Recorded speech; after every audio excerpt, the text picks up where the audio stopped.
لله الذي بنعمته تتم الصالحات وبفضله تتنزل البركات والخيرات وبتوفيقه تتحقق المقاصد والغايات. أشهد أن لا إله إلا الله وأشهد أن محمد رسول الله. اللهم صل وسلم على سيدنا محمد وعلى آله وصحبه أجمعين. أما بعد, kaum muslimin dan kaum muslimat sidang jemaah salat maghrib yang dimuliakan oleh Allah Subhanahu wa taala. Pertama-tama marilah kita memanjatkan puji dan syukur kita kepada Allah Subhanahu wa taala yang masih memberikan kita nikmat iman, nikmat sehat, dan juga nikmat kesempatan untuk bisa kita melangkahkan kaki kita menuju ke rumah Allah kita cintai ini untuk melaksanakan salat maghrib secara berjamaah. Sembari juga kita niatkan i'tikaf sampai dengan waktu isya nanti. Kita pelajari ilmu agama, kita pelajari kebaikan-kebaikan. Mudah-mudahan amalan ini semua menjadi asbab diberatkan timbangan kebaikan kita di hari akhir nanti. Salawat dan salam tak lupa pula kita sampaikan kepada Nabi Muhammad SAW, Rasulullah sebagai qudwah hasanah, Rasulullah sebagai suri tauladan yang baik yang patut kita contohi dalam kehidupan kita sehari-hari. Jemaah yang dimuliakan oleh Allah Subhanahu wa taala, tentu menyambung kajian kita masih kita membahas seputar permasalahan problematika pembagian harta warisan, hibah dan wasiat di dalam Islam. Tentu berbicara tentang masalah warisan, berarti ini tidak terlepas daripada permasalahan harta. Tentu bicara tentang masalah warisan berarti kita berbicara ketika adanya berlaku kematian. Jadi ketika kita belajar ataupun ketika kita bahas masalah faraid ataupun masalah warisan, berarti di sana ada berlaku kematian. Maknanya kalau ada orang yang masih hidup, dia bagi-bagi harta. Ada orang yang masih hidup, dia langsung sudah bagi harta kepada anak-anaknya. Ini bukan masalah warisan. Berarti ini masalah pemberian semasa hidup, dikategorikan sebagai hibah ataupun wasiat. Tapi bicara tentang masalah warisan itu berlaku ketika adanya kematian ya, sehingga dalam rukun waris itu ada 3. Yang pertama ada pewaris, yang kedua adanya ahli waris, yang ketiga adanya harta yang ditinggalkan. Dan nanti diberikan syarat si pewaris itu harus meninggal dunia, baik secara hakiki ataupun secara hukum. Berarti kita bicara masalah warisan ini ketika ada berlaku kematian. Baik secara hakiki, maknanya kita lihat langsung dengan kepala kita bahwasanya orang tersebut meninggal dunia, ataupun secara hukum atas dasar putusan hakim, seperti misalkan kewarisan orang yang hilang ya. Mungkin kewarisan orang hilang ini pernah kita rasakan di Aceh ketika terjadinya musibah tsunami. Banyak orang yang tidak diketemukan, banyak orang yang kehilangan keluarga, jasadnya tidak didapatkan. Sehingga untuk menentukan apakah orang tersebut masih hidup ataupun sudah meninggal, ini harus putusan daripada hakim. Sama seperti kondisi yang beberapa waktu yang lalu, saudara kita yang ada di Libya itu adanya banjir bandang yang banyak meninggal, bahkan ribuan orang meninggal dunia dan kehilangan, maknanya tidak didapatkan jasadnya, tidak diketahui kabarnya. Maka ini juga dibahas dalam masalah bab warisan tentang miras al-mafqud, kewarisan orang yang hilang. Sehingga jemaah yang dimuliakan oleh Allah Subhanahu wa taala, dalam hal ini memang ada beberapa pendapat ulama. Pendapat pertama menyebutkan bahwasanya kalau ada orang yang hilang, tidak diketahui kabar beritanya, maka harus ditunggu sampai 4 tahun.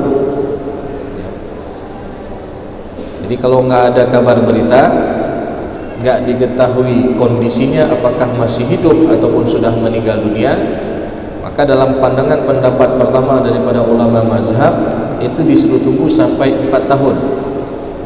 Jadi kalau hilang pada tahun 2023, berarti harus tunggu sampai 2027 ya. Kalau tidak ada kabar berita, maka dianggap orang tersebut meninggal dunia. Pendapat yang kedua menyebutkan terkait dengan kewarisan orang yang hilang itu ditunggu ataupun dihitung umurnya sampai 60 tahun. Berarti kalau ada orang yang hilang di saat dia umur 40 tahun, berarti harus tunggu 20 tahun lagi. Ini pendapat yang kedua ya. Namun pendapat ini dikategorikan sebagai pendapat yang lemah, walaupun pendapat ini juga berdasarkan dalil. Karena Rasulullah SAW menyebutkan a'maru ummati ma baina sittin wa sab'in. Umur umatku rata-rata 60 sampai 70 tahun. Wa qalilun man yajuzu dzalik, dan sangat sedikit yang lebih daripada 70 tahun. Jadi umur umat Nabi Muhammad rata-rata 60 sampai 70 tahun. Maka ketika ada orang yang hilang, dia tidak diketahui keberadaannya, tidak diketahui kabarnya apakah dia masih hidup ataupun sudah meninggal dunia, maka diambil daripada rata-rata banyaknya orang meninggal, yaitu di umur 60 tahun. Sehingga dalam kasus tadi, kalau ada orang yang hilang di saat dia umur 40 tahun, berarti dia harus tunggu, ahli warisnya harus tunggu 20 tahun lagi ya. Ini pendapat. Tapi pendapat yang dipilih ataupun pendapat yang rajih adalah tergantung keputusan daripada qadhi ataupun hakim. Maknanya qadhi, seorang qadhi ataupun hakim, dia bisa menetapkan sebuah keputusan berdasarkan bukti-bukti dan saksi-saksi yang didengar ataupun yang diterimanya ya. Misalkan ketika ada seseorang wanita mengadu kepada Pak Hakim, pada qadhi, wahai qadhi, wahai hakim, suami saya sudah hilang, enggak diketahui kabar berita, kami sudah tunggu sampai 6 bulan, 7 bulan, 8 bulan, sampai setahun, enggak ada kabar berita. Maka bagaimana nasib kami? Sedangkan kami ini butuh nafkah, anak-anak butuh nafkah. Maka nanti hakim bisa memanggil daripada pihak keluarga suami yang hilang tadi ya, dipanggil, dimintai keterangan saksi-saksi dan lain sebagainya. Begitu juga yang ada hubungan dengan almarhum, boleh jadi yang seprofesi dengan ataupun dengan orang yang hilang tadi. Maka nanti berdasarkan bukti tersebut, hakim bisa menetapkan, oh berarti ibu harus tunggu misalkan sampai 6 bulan lagi. Kalau nggak ada kabar berita, baru balik lagi kemari kita putuskan. Ataupun barangkali hakim bisa menetapkan langsung dengan adanya bukti-bukti bahwa saya dianggap suaminya sudah meninggal dunia. Maka ini dikategorikan dalam bab miras al-mafqud, kewarisan orang yang hilang. Berarti ini harus nggak boleh dibagi dulu sampai diketahui dengan benar orang yang hilang tersebut ya, apakah dianggap dia masih hidup ataupun sudah meninggal dunia berdasarkan putusan hakim ya. Maka oleh karena itu jemaah yang dimuliakan oleh Allah Subhanahu wa taala, sebagaimana kita sebutkan di awal bahwasanya bicara tentang masalah hukum warisan, berarti ini tidak terlepas daripada permasalahan harta. Bicara tentang masalah hukum warisan tidak terlepas daripada permasalahan kematian. Karena ketika adanya satu kematian, di sana ada satu penentuan warisan. Ya. Ketika ada satu kematian, berarti di sana ada satu penentuan warisan. Karena jemaah yang muliakan ya Allah SWT, kalau tidak ditentukan ketika adanya satu kematian, tidak ditentukan atau pembagian warisan, ini jadi masalah. Contoh yang sederhana yang banyak terjadi dalam masyarakat, ketika kita mendengar ada kasus Ustaz, orang tua meninggal dunia, ayah dan ibunya sudah meninggal dunia, sudah lama, baru sekarang mau dibagi. Nah, kebetulan anaknya perempuan semua. Datang wali dari pihak ayah minta hak. Nah, jadi saudara daripada almarhum ayahnya minta hak wali. Karena kenapa? Anak perempuan semua, nggak ada laki-laki. Rupanya ketika didengar hal itu oleh pihak keluarga almarhumah ibunya, saudara ibunya pun minta hak juga. Wali rasiblah mak, kamu nak hak asid. Maka ni hak mana yang kita bagi? Ya. Makanya jemaah yang muliakan oleh Allah SWT, dari awal harus kita pilah siapa duluan meninggal. Orang tua dulu. Oh, duluan meninggal ayah dulu. Maka dari harta yang dimiliki oleh ayah itu, yang benar-benar miliknya secara sempurna, ini difaraidkan. Berapa porsinya? Nanti untuk yang jelas ketika meninggal ayah kan masih hidup ibu ataupun istri daripada almarhum. Maka di sana ada hak istrinya sebesar 1/8.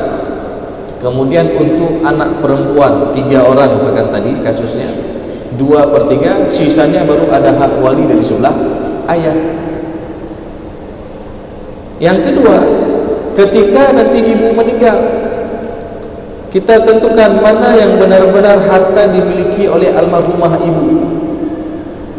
Sehingga jemaah yang muliakan oleh Allah SWT, dari harta peninggalan almarhumah ibunya ini ada hak untuk 3 orang anak perempuan sebesar 2/3, sisanya itu diberikan kepada saudara kandung daripada almarhumah ibu. Jadi ini harus kita pilih. Kalau enggak kita pilih di awal, nyo sama-sama wali je upaki. Wali rakyah laki hak, wali ramah laki hak. Ya. Ini harta yang mana? Sedangkan harta sudah bergabung. Ya, sedangkan harta sudah satu, menyatu, enggak dipisah di awal, sehingga ini jadi masalah. Ya. Jadi makanya oleh karena itu jamaah yang muliakan ya Allah SWT, sebagaimana kita pernah mendefinisikan, yang dimaksud harta peninggalan itu adalah kullu ma yatrukuhu al-mayyit ba'da wafatihi bi syartin al-milkut tam. Di segala sesuatu yang dimiliki oleh almarhum. Jadi yang namanya harta peninggalan itu adalah segala sesuatu yang dimiliki oleh almarhum dengan syarat miliknya secara sempurna. Berarti kalau ada milik bersama, kita sering mendengar ada harta bersama, ada harta gunung gini, ada harta seharkat, maka ini dipilah di awal. Ya. Dipilah di awal. Yang mana yang benar-benar dimiliki oleh almarhum harta tersebut, baru ini diselesaikan faraidnya. Kalau tidak, ya sebagaimana kasus yang kita sampaikan tadi, akan terjadi kegaduhan, akan terjadi permasalahan di kemudian hari. Begitu juga jemaah yang muliakan oleh Allah Subhanahu wa taala, antara suami istri. Nah, ini juga hartanya tentu harus ada pemisahan, walaupun kadang-kadang kita menganggap tabu ya masalah ini. Karena kalau tidak ada pemisahan akan terjadi permasalahan ya, di kemudian hari. Apalagi jikalau keduanya ini belum memiliki keturunan. Misal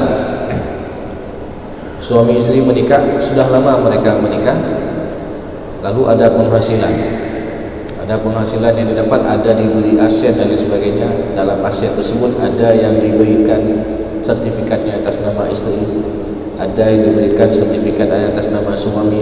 Nah, ketika meninggal dunia suami, ya, ini kadang-kadang jadi masalah nanti kalau tidak ada jelas kepemilikannya. Nanti akan terjadi keributan antara istri yang ditinggalkan oleh almarhum dengan keluarga pihak suami. Nah, misal suami sudah bangun rumah,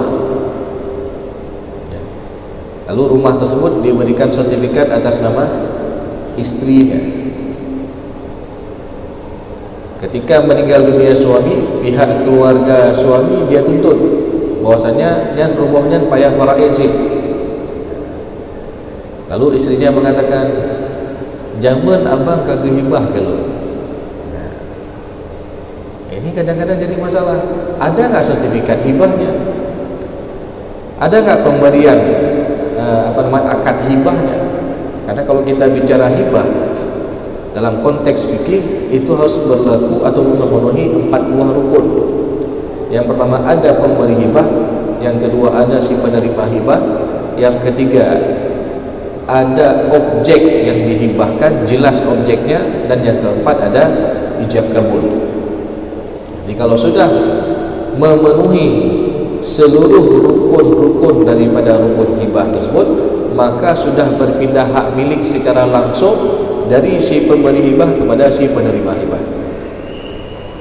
Jadi ini jemaah yang dimuliakan oleh Allah SWT harus kita ketahui dengan benar, karena kalau tidak jelas akadnya akan jadi masalah.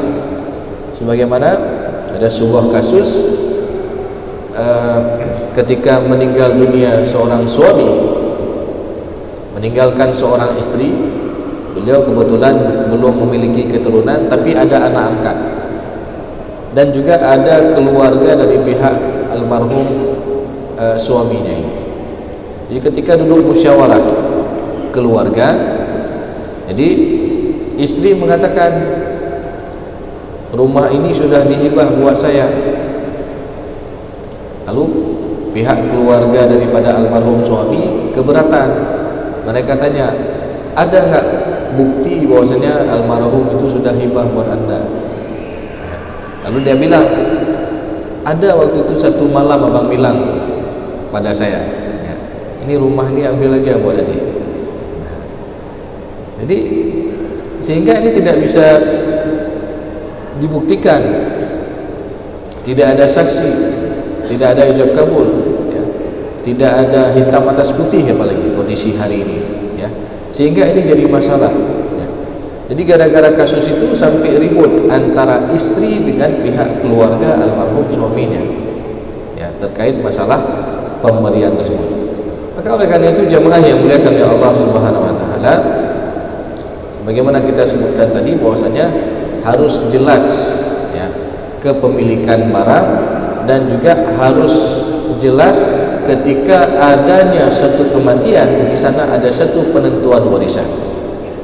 Dan dalam hal ini juga harus jelas pemisahan hartanya. Kalau tidak akan terjadi permasalahan. Sebagaimana kita sampaikan tadi, banyak kasusnya, ya. Jadi ketika meninggal orang tua, dua-dua orang tua meninggal dunia, harta belum difaraidkan, sudah lama. Kebetulan anaknya perempuan semua tadi, ya. Jadi dari wali dari sebelah pihak, dari kedua belah pihak, baik dari pihak ayah ataupun dari pihak ibu daripada anak-anak ini, mereka tuntut dua-dua, ya. Maka oleh karena itu jemaah yang dimuliakan oleh Allah SWT, tentu dari kasus-kasus ini menjadi pelajaran bagi kita, menjadi ibrah bagi kita, pentingnya kita melakukan inventarisir harta yang mana benar-benar dimiliki oleh almarhum, yang mana yang bukan. Dan dalam hal ini juga harus kita runutkan. Oh, dua-dua orang tua sudah meninggal. Sekarang kita runutkan siapa duluan meninggal antara ayah dengan ibu. Oh, duluan ayah meninggal. ayah meninggal katakanlah tahun 2010 ya. 5 tahun kemudian baru ibu meninggal, maka kita kita pilah tadi mana yang benar-benar harta dimiliki oleh almarhum ayah ketika itu. Ketika kita sudah tahu inventarisir yang mana harta yang benar-benar dimiliki oleh almarhum ayah ini, baru nanti kita faraidkan. Oh, di sana ada hak istri ataupun ada hak ibu. Ya. Jadi kalau kita lihat dari almarhumnya, ini istri daripada almarhum, ada haknya 1/8 daripada harta ayah. Berarti bertambah lagi harta ibu. Ya. Sehingga sisanya nanti ada hak untuk anak-anak 2/3 karena perempuan semua, sisa baru untuk wali. Begitu juga ketika ibu kandung meninggal tadi ya. Maka ahli waris yang tinggalkan ada 3 orang anak perempuan dan ada saudara dari pihak almarhumah ya. Jadi jemaah yang dimuliakan oleh Allah SWT, tentu kalau misalkan dalam kasus ini yang meninggal hanya ayah saja, ibu masih hidup, yang nuntut wali dari pihak ibu hanya hanapat nama. Nah, itu enggak boleh karena enggak ada hubungan, enggak memenuhi sebab-sebab mendapatkan warisan. Karena sebab-sebab mendapatkan warisan itu adalah adanya hubungan darah. Ya. Oh, dengan almarhum ini apa nih? Kok dia menuntut haknya? Ya. Ada seseorang dia tuntut haknya. Lunnaha faraid dari almarhum. Kita tanya, man run kiban hubungan dengan almarhum? Nah, harus kita tanya itu. Oh, lun ziarah dengan almarhum. Ziarah kiban? Nah, ada hubungan darah nggak? Apakah saudara kandung ataupun saudara seayah? Mana seayah ini satu bapak, beda ibu dengan almarhum. Ataupun saudara seibu, satu ibu beda bapak dengan almarhum ya. Jadi ini masih ada hubungan darah nih ya. Saudara kandung, saudara sebapak, saudara seibu, ini masih ada hubungan darah. Yang enggak ada hubungan darah itu baru saudara tiri ya, ada hubungan. Jadi saudara tiri, anak angkat ya, ataupun saudara angkat itu enggak ada hubungan darah. Maka oleh karena itu jemaah yang dimuliakan oleh Allah SWT, sebagaimana kita sebutkan tadi, di antara sebab mendapatkan hak warisan adalah adanya hubungan nasab ataupun hubungan darah dengan nasab yang hakiki, yang benar-benar ada hubungan darah, bukan yang diolah. Kadang-kadang ada juga orang yang mengolah-olah ya. Contoh saja, sudah lama berkeluarga, belum memiliki keturunan, lalu diangkat seorang anak, diolah di kakaknya, dimasukkan anak ini status di kakak sebagai anak kandung, masuk dalam daftar gaji ya. Jadi diolah ya. Sudah masuk statusnya sebagai anak kandung, maka ini adalah satu kebohongan. Lalu kalau ada satu kebohongan, akan timbul kebohongan yang berkelanjutan. Apalagi misalkan yang diangkat ini sebagai ataupun anak perempuan, maka nanti ya, yang pertama sudah ada kebohongan, dia palsukan data yang seharusnya itu anak angkat tapi sudah dibuat anak kandung ya. Yang kedua, ketika anak perempuan ini sudah balik ya, sudah dewasa dia, tentu ini bukan mahram bagi ayah angkatnya. Jadi nggak boleh dia peluk, nggak boleh dia cium ke anak sendiri, nggak boleh.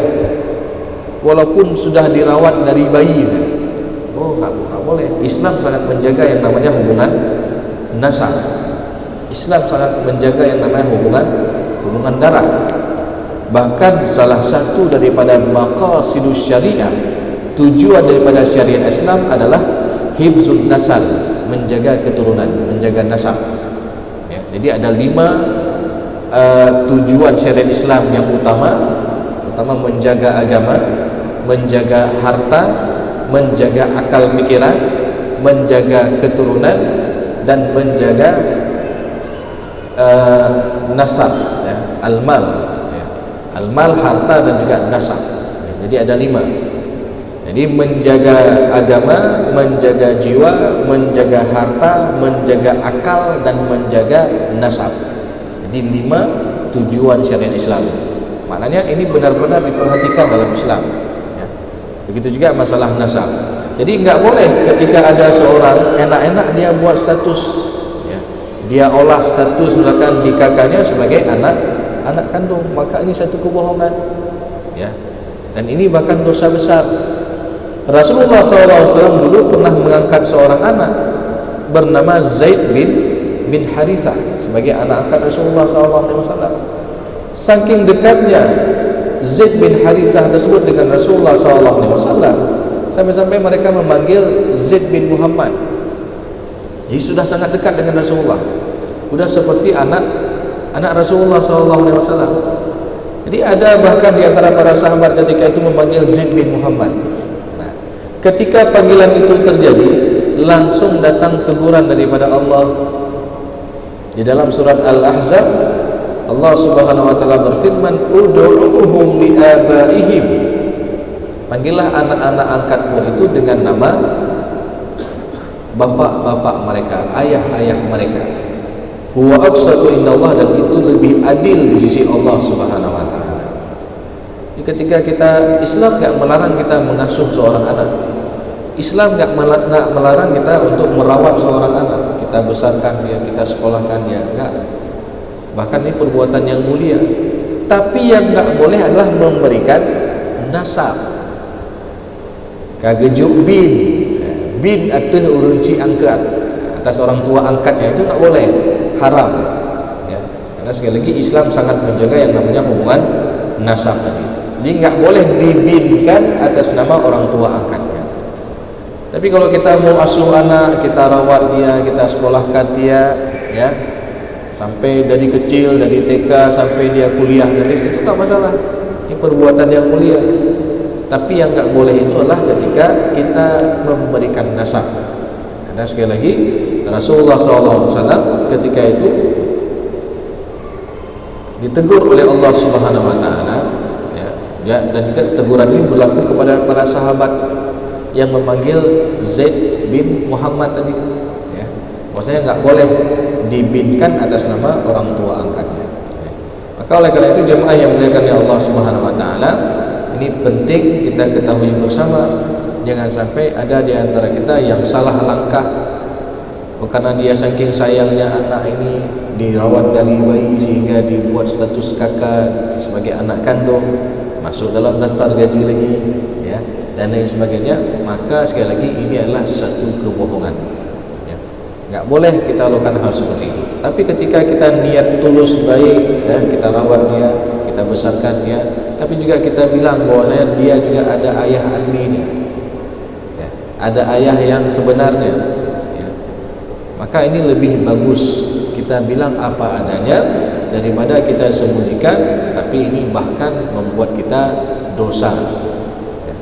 Dan ini jemaah yang dimuliakan oleh Allah SWT.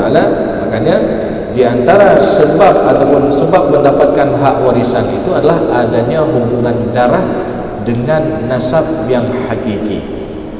Maka oleh karena itu jemaah yang dimuliakan oleh Allah SWT, ini penting kita ketahui bersama. Jangan sampai salah langkah sebagaimana banyak kasus-kasus yang terjadi dalam masyarakat, ya. Kasus yang pertama tadi masalah diangkatnya seorang anak diam-diam lalu dibuat dalam status dikaka sebagai anak kandung. Belum lagi nanti kasus bagaimana kita sebutkan tadi, ditunda-tunda pembagian warisan dalam waktu yang lama sehingga akan terjadi keributan di antara para ahli waris, ya. Meninggal kedua orang tuanya tadi. Orang tua dua-dua meninggal, anak perempuan semua. Jadi setiap wali, dari baik wali dari suami, dari ayah ataupun dari ibunya, nuntut dua-dua hartanya, ya. Ini jadi masalah, ya. Begitu juga antara suami istri, karena tidak diketahui ataupun tidak adanya hizayatul mal ataupun pemisahan harta, ya, sehingga ini jadi permasalahan. Jadi permasalahan. Maka oleh karena itu jemaah yang dimuliakan oleh Allah SWT, tentu dari kasus-kasus yang kita sebutkan tadi, ya, kita yang masih diberikan umur panjang tentu menjadi ibrah bagi kita. Belum lagi masalah pemberian ini akadnya juga harus jelas, ya. Apakah akadnya hibah, apakah akadnya itu wasiat, apakah akadnya itu pinjam meminjam, ataupun apakah akadnya ini utang piutang, ya. Ini harus jelas. Sebagaimana pernah kita sampaikan beberapa pertemuan yang lalu, ketika ada orang tua memberikan modal usaha kepada anaknya, diberikan emas. Nyompat nama emas 10 mayam, pakai benda. Ya, je ke modal. Nanti pajan belum sukses, dengan tu kapan sukses nanti ganti. Nah, jadi akadnya apa ni? Kalau dibilang akad hibah nggak boleh ada imbalan. Karena tadi di ujung ada dibilang dia ada sukses dengan tu. Kalau hibah nggak boleh. Hibah pemberian secara sukarela. Misalkan seorang orang tua bilang, nyo pak cok 10 mayam nyo atau mak hibah terus. Cok juga. Karena banyak fikir. Itu hibah. Tapi kalau ada embel-embel di belakang dari kalau nanti sukses bayar. Ya. Ini jadinya akad utang piutang. Ya. Kalau utang piutang, maka bayarnya bagaimana nanti? Apakah bayar pakai uang, nilai emas itu, ataupun dari segi gramasi emas itu? Misalkan sukses anaknya 10 tahun ke depan ataupun 20 tahun ke depan, begitu bayar, ya. Ini dibayar harga emas 10 mayam 20 tahun yang lalu, ya. Ataupun dia bayar harga sekarang emas sebesar 10 mayam. Tentu ini ada perbedaan, ya. Boleh jadi 10 tahun yang lalu 10 mayam itu, ya, katakanlah 15-an juta, ya. Sekarang udah lebih dari 15 juta, ya, bahkan sudah mau 30 juta, ya. Sehingga ini jadi masalah jamaah yang dimuliakan oleh Allah SWT di dalam hal akad tadi, ya. Nyo tabayungan peng ataupun dengan gramasi emasnya 10 mayam, ya. Sehingga ini akadnya harus jelas. Maka oleh karena itu jemaah yang muliakan oleh Allah Subhanahu wa taala, tentu dari kasus-kasus yang ada, tentu sekali lagi ini menjadi ibrah bagi kita agar kita bisa mengantisipasi agar tidak terjadinya permasalahan di kemudian hari. Karena bicara tentang masalah warisan ini rentan terjadinya sengketa. Apalagi bicara tentang masalah harta, juga Allah menyebutkan yang namanya harta itu juga fitnah. Jadi kadang-kadang dihasut, ya, oleh godaan syaitan sehingga ribut antara abang beradik. Oh, dulu sudah sepakat bagi sama-sama. Beberapa tahun kemudian ketika dilihat tanah adiknya sudah bernilai, yang kahana adik ngalih jangan. Ya. Dia minta lagi, "Dik, ini tanah adik sekarang sudah bernilai, abang juga ada hak di situ." Jadi orang bisa berubah dengan berubah kondisi, dengan berubah keadaan, dengan berubah nilai aset warisan. Maka oleh karena itu, kalau ada kesepakatan yang disepakati bersama, jangan lupa dibuat hitam atas putih, ya. Jadi ini juga sebagai pelajaran bagi kita agar tidak ada pihak-pihak yang dizalimi. Karena bicara tentang masalah warisan ini juga banyak masalah kezaliman yang pada akhirnya itu akan mempengaruhi terhadap amalan-amalan yang telah kita bina. Demikian jemaah yang dimuliakan oleh Allah SWT. Mudah-mudahan apa yang telah kita sampaikan ini dari kasus-kasus yang ada itu bisa menjadi pelajaran bagi kita semua dan bisa kita amalkan dalam kehidupan